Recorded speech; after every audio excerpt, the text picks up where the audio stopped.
Hello, welcome back to episode 7 of the Commzgear podcast, a weekly rundown of the latest communications tech news and trends. My name is Jason, I'm your host, and today we have a lineup of exciting topics to cover. We'll be discussing a summary of the latest developments in the tech industry, from AI technology to the new iPhone, and several other highlights in cybersecurity. Our first article today comes from TechCrunch, reporting that ChatGPT has been blocked in Italy. For those who may not know, ChatGPT is a popular AI language model developed by OpenAI. It has been used in various applications, including chatbots, virtual assistants, automated content generation. However, it seems that Italy has decided to ban the use of ChatGPT in their country. According to TechCrunch, the Italian government cited concerns over the potential misuse of the technology for harmful purposes, such as spreading misinformation or hate speech. The decision has caused quite a stir in the tech community, with some arguing that a ban could stifle innovation and limit the potential benefits of AI technology. It's important to note that this is not the first time that concerns have been raised over the use of AI for malicious purposes. As AI technology continues to advance and become more widespread, it's crucial that we address these issues and find ways to mitigate potential risks. So, to you out there, what are your thoughts by the Italian government to block ChatGPT? Do you think it's a necessary precaution or an overreaction? According to a recent article on Commzgear.com, the new iPhone may come with a solid-state button that could offer a whole lot of more functionality. The article explains that the traditional physical buttons on the side of your iPhone, like the volume buttons and the power button, could be replaced with a solid-state button. This means that the buttons would be touch-sensitive instead of physically clickable. But what's really exciting in this development is the potential for additional functionality. With touch-sensitive buttons, users could perform different actions depending on how they touch the button. For example, a short press on the volume button could adjust the volume, while a long press could activate Siri. There's also the possibility of customization. Users could program the buttons to perform specific tasks or launch certain apps with the specific touch pattern. Of course, this is all speculation at this point, as Apple is yet to confirm anything, but it's exciting to think about the potential for solid-state buttons on the iPhone 15. Our next article comes from the Cisco newsroom, and it's all about the future of work. As we continue to navigate the new normal of work, many organizations have shifted to a more hybrid work model. This means that employees can work remotely from home or in person, depending on the needs and preferences. Cisco's latest report, The Next Horizon in Hybrid Work, discusses the challenges and opportunities that come with this new way of working. According to the report, one of the biggest challenges that organizations face is ensuring that their remote workers have access to the same tools and resources as their in-person colleagues. This means investing in secure and reliable network infrastructure that can support remote access to critical applications and data.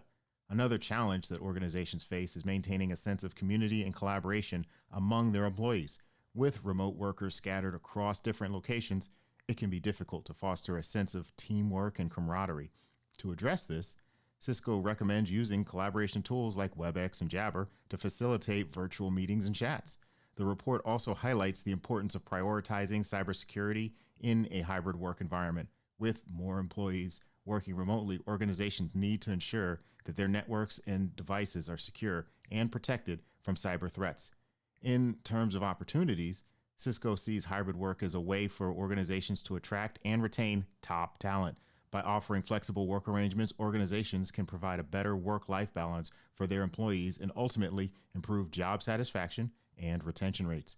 Overall, Cisco highlights the challenges and opportunities that come with the shift to this hybrid work environment. By investing in secure, reliable network infrastructure, using collaboration tools to facilitate virtual meetings, and prioritizing cybersecurity, organizations can successfully navigate this new way of working. Next up, we have some exciting news from Netgear, which has introduced the first Wi-Fi 7 router, unlocking the next generation of high-performance connectivity. Netgear, a leading manufacturer of networking equipment, has just announced the launch of the Nighthawk AXE 11000, the world's first Wi-Fi 7 router. This router promises to unlock the next generation of high-performance connectivity with its cutting-edge technology. For those who are unfamiliar, Wi-Fi 7 is the latest wireless communication standard that offers the fastest speeds and more reliable connections compared to its predecessor, Wi-Fi 6, or if you've heard about it, Wi-Fi 6E. With Wi-Fi 7, users can experience download speeds of up to 30 gigabits per second and a reduction in latency for improved online gaming and streaming experiences. But what makes the Nighthawk AXE11000 stand out from other Wi-Fi 7 routers? Well, it has a 12-stream tri-band Wi-Fi configuration that can handle more devices at once without sacrificing performance. This means that you can connect more devices to the internet without experiencing any lag or slow speeds. The router also features an advanced multi-gig internet port that allows for up to 2.5 gigabits per second wired speeds, which is ideal for those who want to take advantage of the latest fiber internet connections.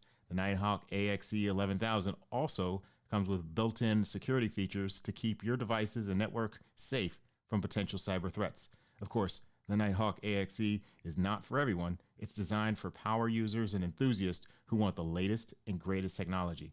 That also means it comes with higher costs to get those things. But hey, if you want it, you'll pay for it. But those who want to future-proof their home network and stay ahead of the curve, this router is definitely worth considering. The Nighthawk's AXE is now available for purchase and is priced around $600. While this may seem expensive, the advanced features and performance make it a worthwhile investment for those who demand the best from their home network. Our next topic is about the upcoming WatchOS 10 and new features that are expected to come with it. In the latest WatchOS 10 features, as reported by Mark Gurman from 9to5Mac.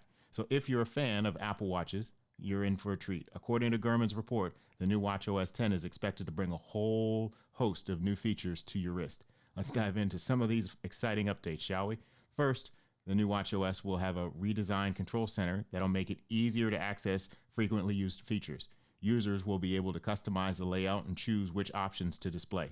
Another exciting update is the ability to use the Apple Watch as a car key.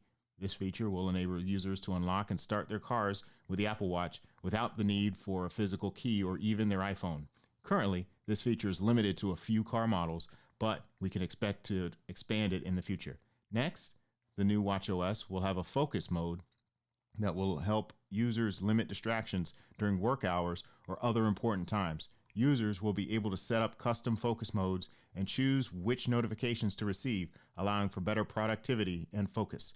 Gurman's report also suggests that the new WatchOS will bring updates to the fitness app, including new workouts and metrics. Users will also be able to share their fitness data with their friends, family, adding social elements to staying healthy. Finally, the new WatchOS will include a new feature called Administrative Touch. This feature will allow users to control the watch using hand gestures, making it easier for people with physical disabilities to use the device. Overall, these are a welcome addition to an already impressive product lineup. The Apple Watch has become an integral part of many people's lives. I see it on the street almost every day, and these new features will only enhance its functionality and probably help it get on a few more wrists out there in the wild. Moving on, have you ever been having trouble trying to get your Apple Weather app, which is not working on your devices? Well, you're not alone. According to a recent article from 9to5Mac, many users have been experiencing problems with the app not working properly. So what's going on with the Weather app? I thought they got that new dark time streams, whatever application that's supposed to make it better. Well, it seems that the issue is affecting users in multiple regions, and it's been going on for some time now. The app is failing to display accurate information and is sometimes not loading at all. The issue has been reported by users on both iOS, iPadOS platforms, and it's unclear at this point what's causing it. Some users have speculated that the issue is related to a recent update to the app, while others believe it might be related to server-side problems on Apple's end. Regardless of the cause, it's clear that this is a frustrating issue for users who rely on the Weather app to plan their day. I tried to go running and I couldn't figure out if it was raining or not. It's pretty sad. Many have taken to social media to voice their complaints, and some have even turned to just third-party apps, weather apps, as a temporary solution or permanent solution, because it's hard to come back when you know something works. Now, before you go and download a new weather app, it is important to note that Apple is aware of the issue and is working on a fix. In fact, the company has already released a statement acknowledging the problem and stating that a fix is on the way. We'll see. But so if you're experiencing issues with the Apple Weather app, don't worry, help is on the way. But in the meantime, you might want to consider using another weather app such as AccuWeather or the Weather Channel to get your daily forecast. Just be careful which app you download. Some Some of them, like I think it was WeatherBug, was actually keeping and data mining all your data. So pay attention to what they're recording and keeping track of you while you're keeping track of the weather around you. In a recent poll conducted by 9 to 5 Mac, readers were asked what new features they would like to see in the upcoming iOS 17 and iPadOS 17 updates. According to this recent poll, users are most excited about potential new features. These respondents indicated that they were excited about the possibility of a new home screen widget and customization options. This is not surprising, as many users have been requesting these features for some time now.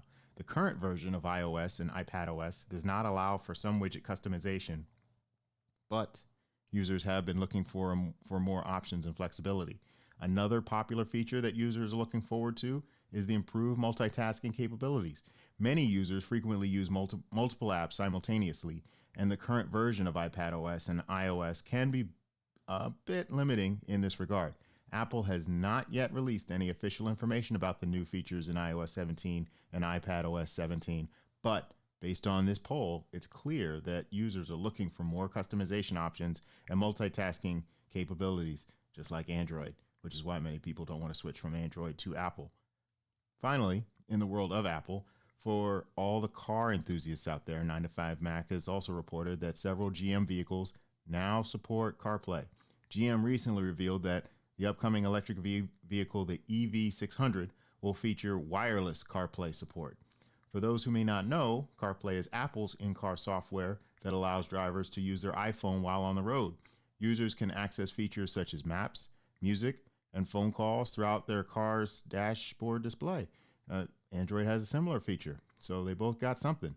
Now, this is not the first time that GM has implemented CarPlay to support their vehicles, but it is the first time that it will be available wirelessly. Big deal. The EV600 will be one of the first vehicles on the market to feature this technology. The wireless feature is a huge step forward for the auto industry, as it will provide a more seamless and convenient experience for drivers. No more tangled cords or having to plug in your phone every time you get into your car, although I do like to charge it while I'm on the go. But let's talk a little bit more about the EV600 itself. There is an all-electric commercial. This is an all-electric commercial vehicle that was designed for delivery and other business-related services. It has a range of up to 250 miles on a single charge, which is great for those long days on the road. GM has also equipped the EV600 with several safety features such as automatic emergency braking and lane keeping assistance. So these features will not only make the driver's job easier, but also help prevent accidents, especially for probably a really expensive electric car. So what does this announcement mean for the future of CarPlay and the auto industry as a whole? Well, it's clear that we're heading towards a more wireless and connected future. And if I can get a wireless charging pad in there with my wireless charging and connected capability, that even more the better. As more and more vehicles begin to incorporate wireless technology, we can expect to see even more innovation and integration between our cars and our mobile devices. Our next focus area topic for today features Google and its search filter for desktop. According to a recent article on 9 to 5, Google has added a new search filter for desktop for users that allows them to filter their search results based on the type of content they are looking for. This is big news for all the Google users out there. Google has recently introduced this new search filter for desktop users, allowing them to filter results by date. This is a really useful tool for people who are looking for the latest news and or information on a particular topic.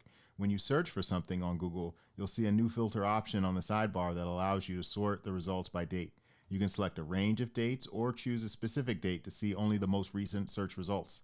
This is all part of Google's ongoing effort to make their search engine more user-friendly and efficient. With so much information available on the internet, it can be difficult to find the most relevant and up-to-date results, and this new filter makes it much easier for people to get the information they need quickly and easily. Just be wary, because it is Google, that the first couple of things might be ads. Just be aware of that, my 2 cents. But this feature will be especially useful for people who rely on Google search for work or research. It's also great for anyone who wants to stay up to date on current events or trends. Moving on, Our next article is about the rumored Galaxy S23 FE and its Exynos processor.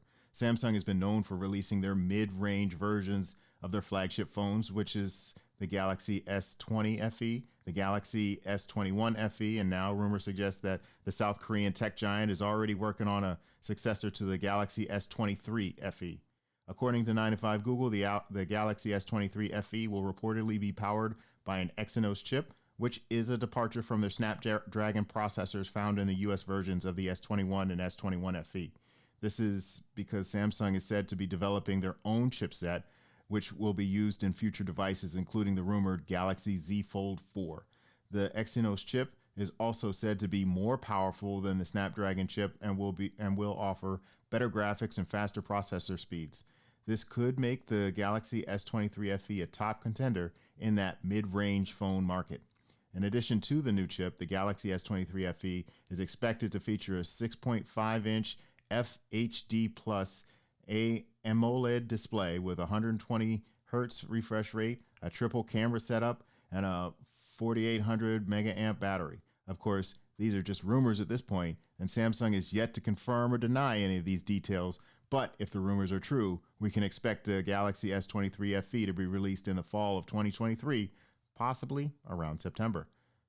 So that raises the question, what do you think about rumors in the Galaxy S23 FE with an Exynos chip?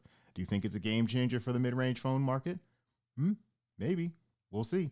In other news, Android users will be pleased to know that they can now use what is called the Nearby Share on Windows, as reported by 9 to 5 Google.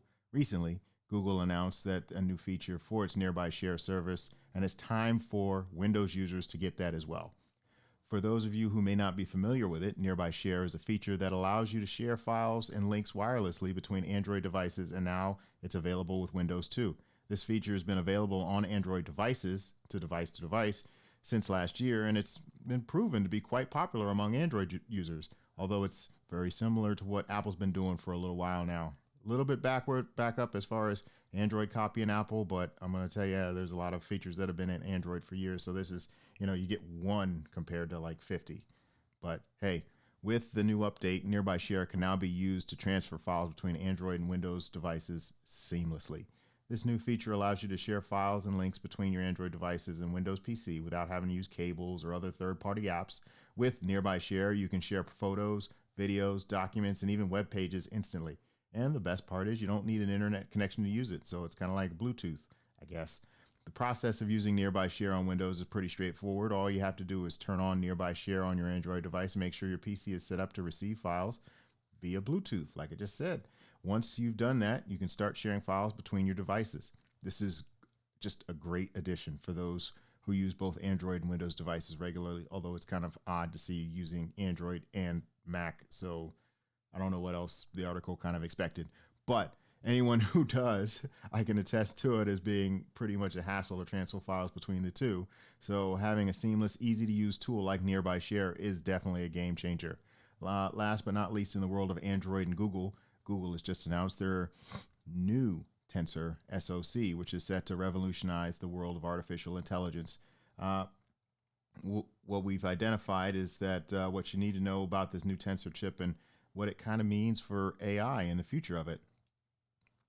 So what is Tensor? Essentially, it's Google's custom designed system on a chip, or SoC, system on a chip, even though there's no A. That's optimized for AI workloads. It's similar to Apple's M1 chip, M2 chip, and is expected to power Google's future flagship devices, including the future Pixel lineup. Tensor has been involved in the development for years, and according to Google, it's the company's biggest investment in consumer hardware to date. One of the most exciting aspects of Tensor is that it will bring a lot of AI processing power to the devices, which will make them more efficient and smarter. For example, Tensor will be able to process voice commands on your phone without needing to connect to the cloud, internet, aka outside of the system itself, which will result in faster response times and improve privacy if the knowledge is residing on the phone. So that might be a question as to whether or not it actually does it. But it sounds nice. It will also enable features like Live Translate, where your phone can translate conversations in real time. Pretty neat if you got that friend that's from another country or you're trying to figure out how to say the right thing. Tensor will also play critical role in the future of Google's augmented reality and virtual reality efforts. So that's not dying, folks. People are still trying to develop for it. The chip's AI capabilities will enable Google to create more realistic and interactive AR experiences, such as Google's new AR walking directions, which use the phone's camera and sensor to provide step-by-step directions in the real world. And lastly, Tensor will allow Google to provide more personalized experiences for users, such as the Google Assistant, which will be able to understand natural language processing more accurately and respond faster. It might understand you even if you might have a little bit of a heftier or stronger accent. That's pretty neat. Tensor will also improve Google's computational photography capabilities, which will enable better image processing and video stabilization. What comes to mind for me is that iPhone 14 commercial where the mom is running down, chasing her son doing the race that's outrunning the other kids. And now Google's processor, aside from having the magic eraser capability, will be able to keep up with that and have a smooth picture across the way. In conclusion, Tensor is a significant investment for Google, and it's a game changer for the world of AI. We can expect to see the first devices powered by that Tensor chip later this year, and we're excited to see what new experiences and features it will bring to our devices. And now on to the world of cybersecurity. The first article comes from Fortinet, which discusses the importance of having a single vendor secure access service edge, or SASE, solution to protect a hybrid workforce. As the world continues to shift towards more remote work and hybrid work models, kind of like we were talking about in the Cisco article earlier, businesses are faced with the challenge of providing secure and reliable connectivity to their employees, regardless of their location. And one solution for that is gaining popularity is that SASE, Secure Access Service Edge capability. Recently, Fortinet had released a blog post discussing the benefits of this single vendor SASE approach to secure the hybrid workforce. According to the blog post, using a single vendor for both security and networking can provide better visibility, control, and security for remote workers, especially if you got one system and one set of interfaces that are similar. They can all talk better than interoperable systems that should be using the same standard but are not using the same standard. So by using that single vendor for both networking and security, businesses can solve a more streamlined approach to managing their network security policies. And this is also something that can lead to cost savings by reducing the need for multiple vendors and reducing the complexity of the network. But what exactly is SASE? SASE is an emerging technology that combines networking and security functions into a cloud-based service. SASE provides secure access to applications and services regardless of the user's location. One of the key benefits of SASE is its ability to provide zero trust access, which means that access to applications and services is granted on a need-to-know basis rather than just by default access any can see it all. This can help prevent unauthorized access and reduce risks of data breaches.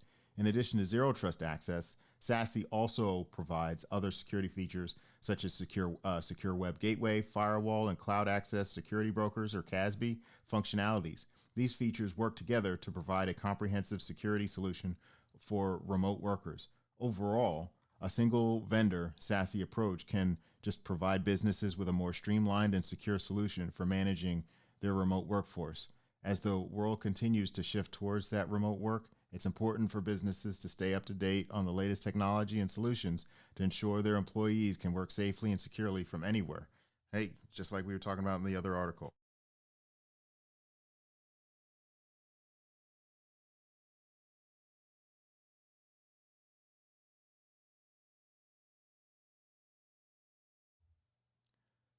The next article is from Fortinet, and it's about a compromised desktop app from 3CX. So for those who are not familiar with 3CX, it's a VoIP, voice over internet protocol phone system that allows businesses to make and receive calls over the internet. And unfortunately, it seems that attackers have found a way to compromise it.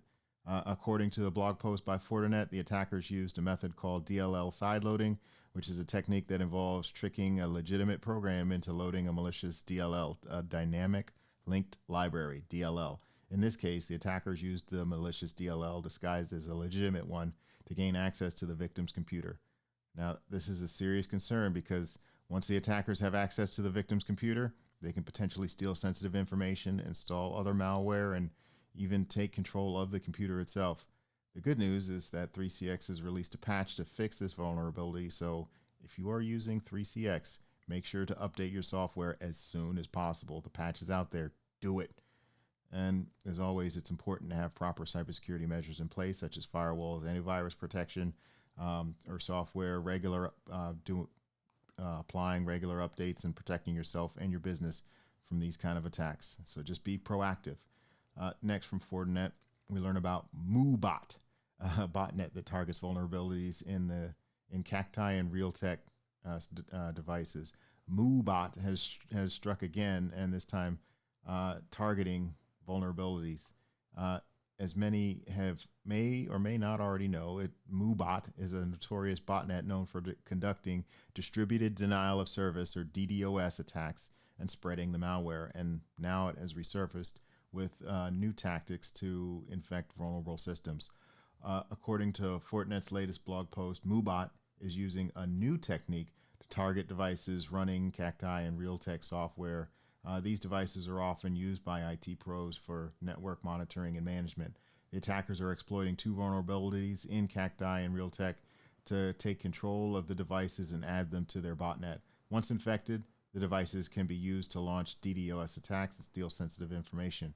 This is a serious threat to organizations that use this software. Fortinet recommends that organizations apply the latest security patches and update their systems to protect against these latest vulnerabilities.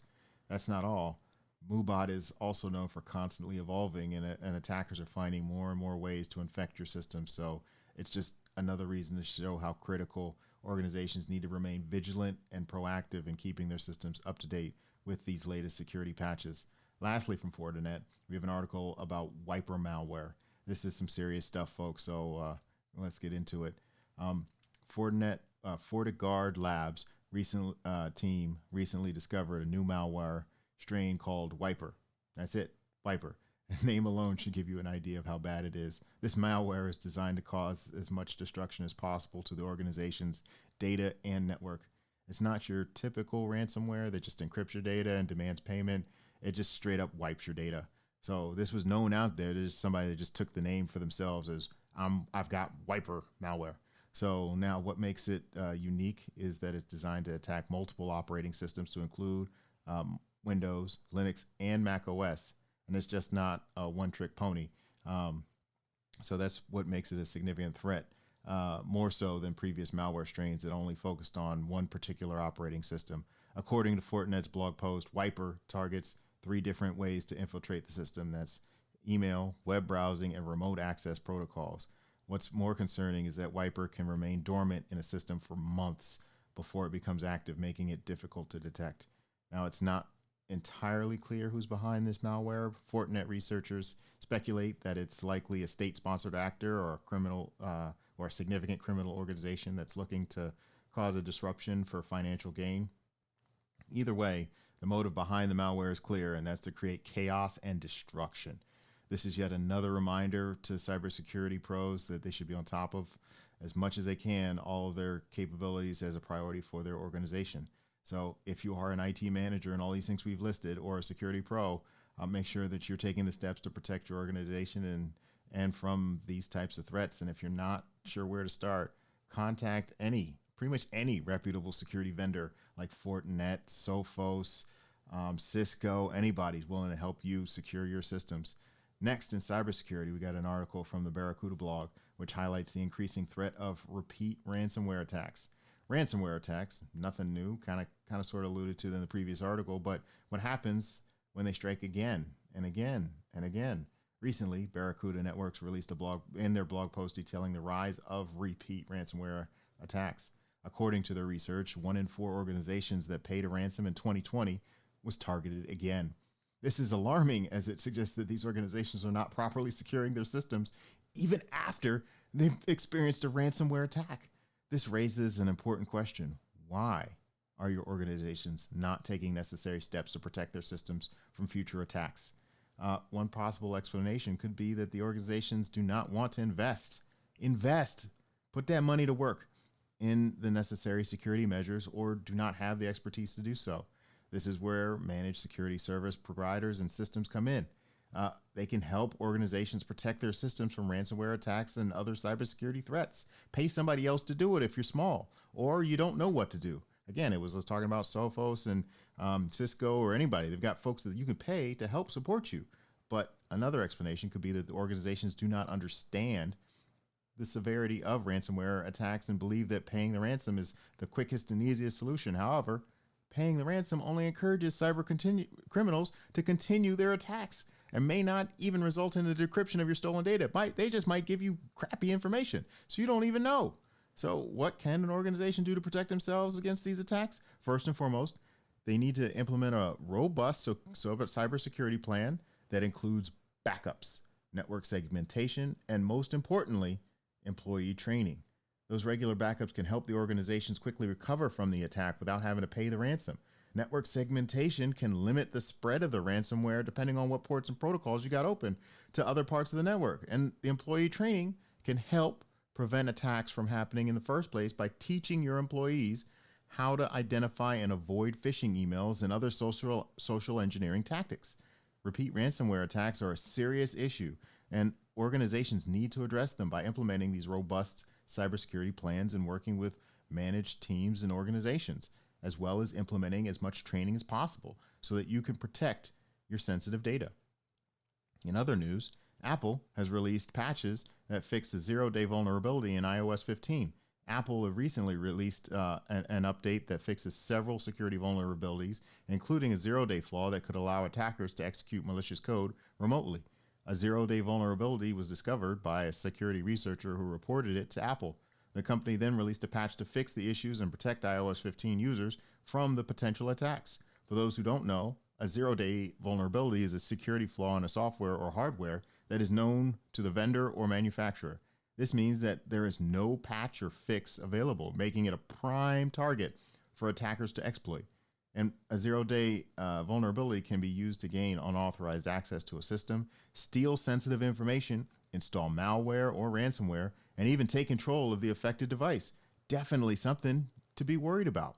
Apple's fix is involved addressing the issue within what was the WebKit browser engine, which is used in Safari and other iOS apps. It's kind of the default. It's kind of all over the place in Apple. So it's good that they patched it. And the patch ensures that the vulnerability can no longer be exploited by attackers. Again, if you have a device, patch your stuff. The easiest way to ensure their devices are updated with the latest software version, which will address this fix for the zero-day vulnerability, as well as other security patches that have been put out recently. On a different note, law enforcement agencies have been using fake DDoS, distributed denial of service services, to take down wannabe cyber criminals. This is pretty neat. The article that we've got comes from Naked Security by Sophos. It pointed out how police officers are using fake DDoS services to take down these fake these wannabe or soon-to-be or fledgling, emerging, whatever, cyber criminals. It's a tactic that's been used for years, but it's recently gained a lot of attention due to the success rate it's had. Essentially, police officers create fake DDoS services and then offer them to potential cyber criminals looking to take down websites. Once they're on the board, the police officers can track them and take them down.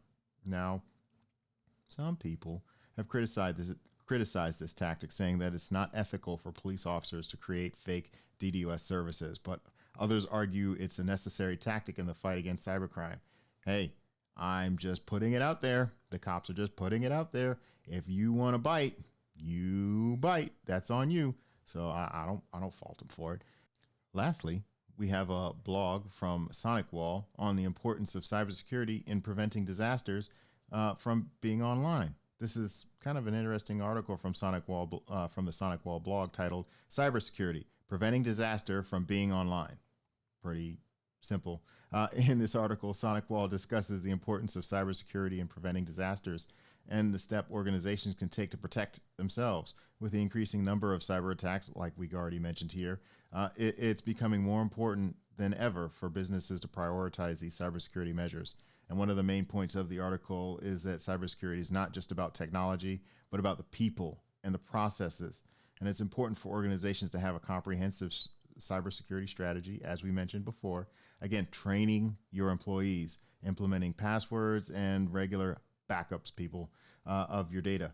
Another important aspect in the article is that was mentioned is constant monitoring and threat detection. So if you don't have the skills in-house, pay somebody to do it. Cyber attacks can happen at any time, and it's important for all businesses to have systems in place to detect and respond to these threats as quickly as possible. So that's all we've got for today in today's episode. I hope you found this information helpful. Please stay tuned for more updates and news from us in the Commzgear podcast in the world of technology. So until the next time, thank you for dialing in and have a good day.